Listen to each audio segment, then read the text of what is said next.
Okay, so I'm going to start with the next part of the toy war thing. Let's get this going. Wait until 2 days. There we go.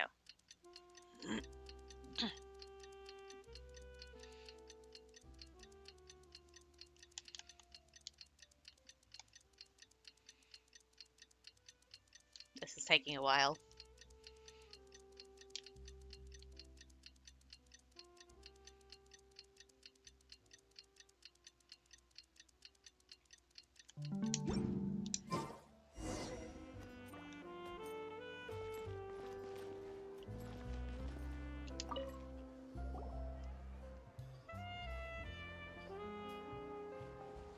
The feedback on the board doesn't look right. Shouldn't we be receiving not but high praise? It wasn't like this before. Quite unexpected, yes. I suspect foul play. Fortunately, our boss has, in his wisdom, prepared a contingency plan. Well, of course he has. Why else do you think he's the boss? Arbon, Albray, is Lavrie in? He got something for us, apparently. All right, on time. Here comes our contingency plan. What contingency plan? I can't say that word, apparently. Well, that's you. That's what the boss said, but he's not here right now, so let us explain. Just our explanation, once again. During the last 2 days, we released the results of our champion duelist plan to the public. We've also started pre-orders that will allow people to pay half the price as a deposit and thus qualify for early access. We also place an evaluation column, that is to say, the message board at the door of our store, upon which people could leave their profuse praises. This is what they call building hype. Just as the boss expected, our store really did get very popular, but very few people placed pre-orders, and the amount of praise left in the other column was also lamentably low. You lack sincerity this. Where's the internal quality control that? Get with the times, such are the reviews we've gotten. Looks like the market wasn't quite what you expected, huh? I fear things are not so simple. We have a saying around here that where there's smoke, there's fire. That is to say that something never arises from nothing. In other words, someone is spreading rumors. Baseless, scurrilous. I would think it was supposed to be scrupulous, but whatever. Rumors that smear us. That smear us irresponsibly. That irresponsibly invented disparage functions and defamatory fabrications. The boss is sure that his brother is the only one who can be behind the smear campaign. The Pew Harlogray has the most to be worried about if this plan succeeds, after all. I honestly think he doesn't care about that since he says he just does it as a hobby. So what do you want to do? Hire us to smear them right back? Lady Farina above, how could you ever think such a thing? Our boss is Karen's older brother, after all. Even if they might stoop to such low and vulgar means, we will defeat them fair and square. Exactly. Only this way can the elder brother reform his wayward little brother. What are we needed for in that case? To get them to reveal what they mean by sincerity and internal quality control, of course. Reveal what now? Is that not fair? And is Fontaine not the nation of fairness? That's not what fairness means.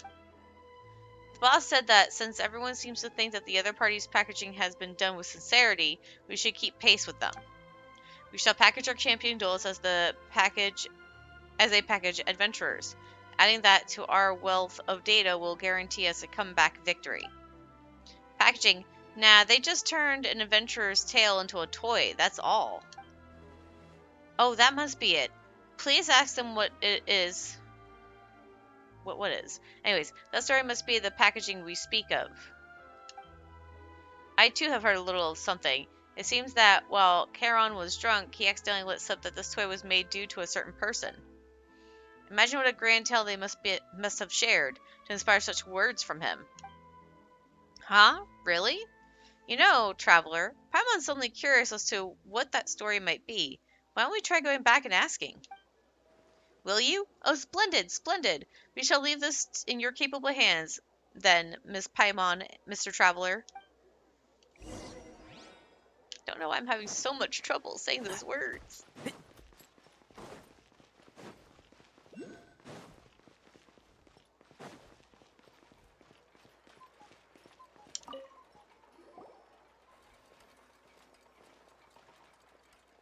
Hello again, dear customers. How have you been? Have you tried out the adventure toy, by the way? Hey there, Charon. Actually, we've got some things we wanted to consult you about, and yeah, it's about that toy. Or the toy, excuse me. Ah, a happy coincidence then. I enjoy those, like a futurist opportunity to nap, or just happening to have enough more to buy what you like what you would like. Ask away. I'd like to hear the story behind this toy. That's right, we've heard that you based this toy on someone. That's gotta be the adventurer who's the star of this tale, right? Haha, I see. So that's your question. Well, the adventurer did indeed leave a deep impression on me. I met an adventurer in Springvale when I was about to leave Mondstadt. It appeared that he had messed up some sort of meal delivery commission. Apparently, he had encountered several waves of monsters on the way there, and not only did he miss the timing, but the food had also been bumped about. Knowing a thing or two about cooking, I helped him make a new serving. Well, that sure was nice of you. Well, but that's not all. You might find it hard to imagine, but the one attempting at cooking resulted in all manner of accidents. The firewood got wet, a big hole got gouged in the bottom of the pot, and while I was plating up, I was hit by some flying stones from out of nowhere. One of them even bounced onto my head. Now that one really hurt. Well, the job did eventually get done, ablaze with a complaint from the customer that they had cracked a tooth on a stone while eating. Lady Farina above, surely it wasn't the stone that hit us on the head. Was this adventurer's name Bennett? That was his name. Wait, do you two know him as well? Interesting fella, that one. Later, he took me to all sorts of rarely visited places in Mondstadt to show his thanks. It was a pretty rough journey, but the uncommonly beautiful sights made it worth the effort.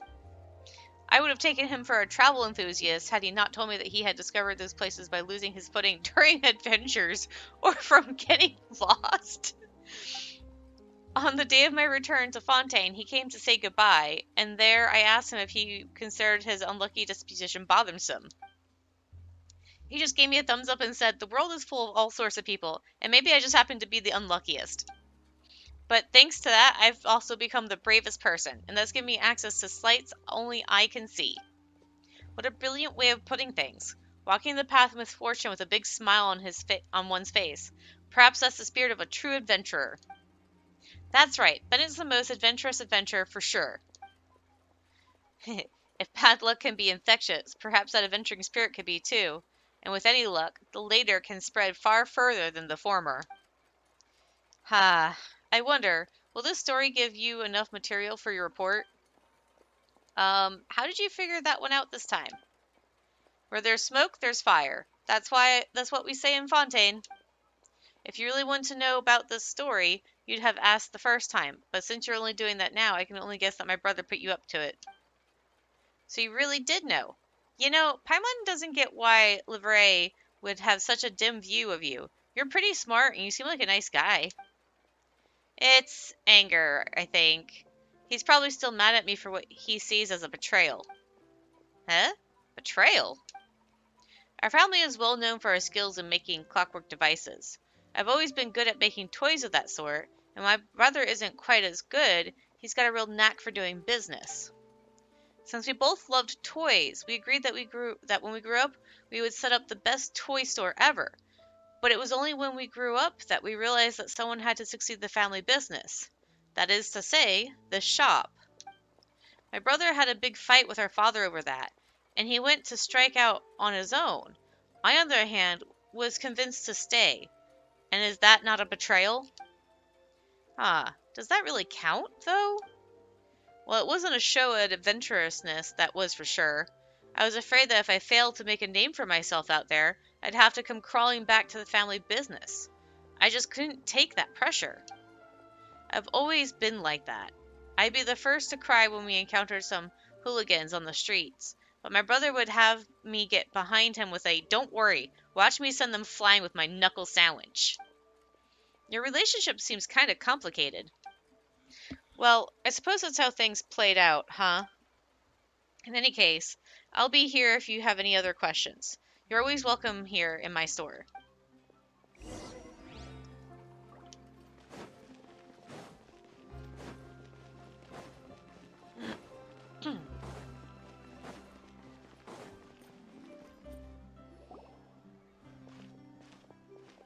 Boss, our two guests have returned. Quick as ever, I see. I suppose you gained much from your investigations? Huh, Livery, why do you always show up later, excuse me. Well, well, I suppose I am remiss. I shall strive to come earlier next time. Anyway, about that toy. Explanations! A toy based on an adventurer named Bennett? I see. And another thing, we didn't ask him, but Piamon thinks your brother didn't badmouth your shop. He doesn't look like the type. Oh, how so? He seems to be sorry about something concerning you. Explanations!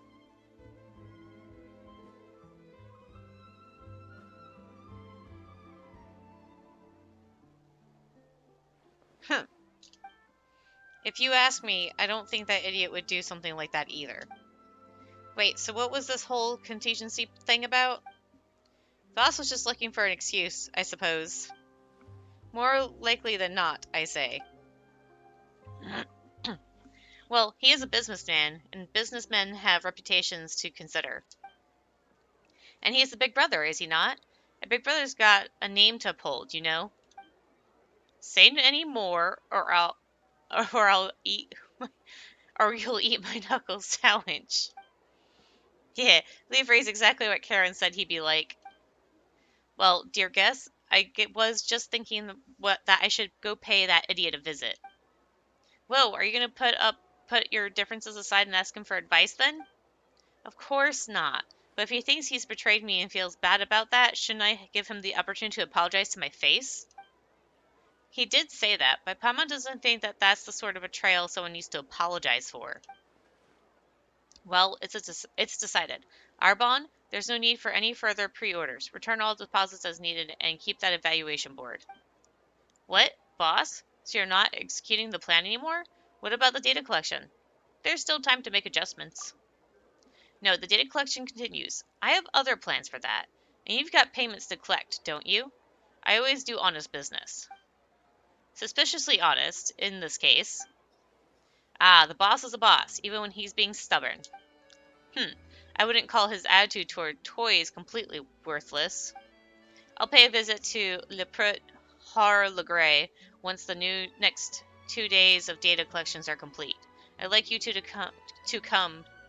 Oh, I'd like you two to come too. Oh my god, good customers. I've got some other things to settle here in the shop, so if you'll excuse me. Livre's got such an odd temper. He's not really going to ask for an apology, is he?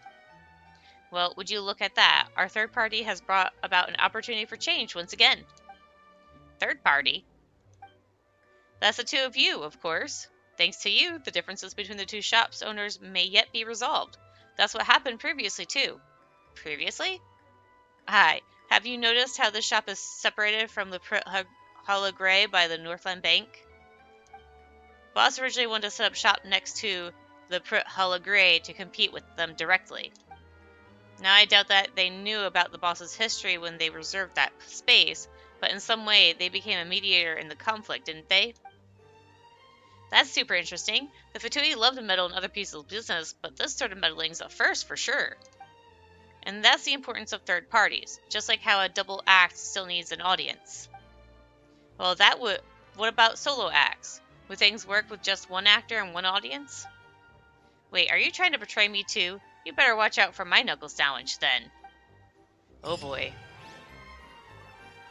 Alright, so that's the end of that quest line section. Let me see if I have enough to get a pool thing. Nope. Why is it... Oh, that's just sparkles in the background. I was like, why does it have a little blue dot sitting there? It was like right by the Primo Gem. Or Primo Gems. Anyways, so that's gonna be it for now, and I'll see you guys later.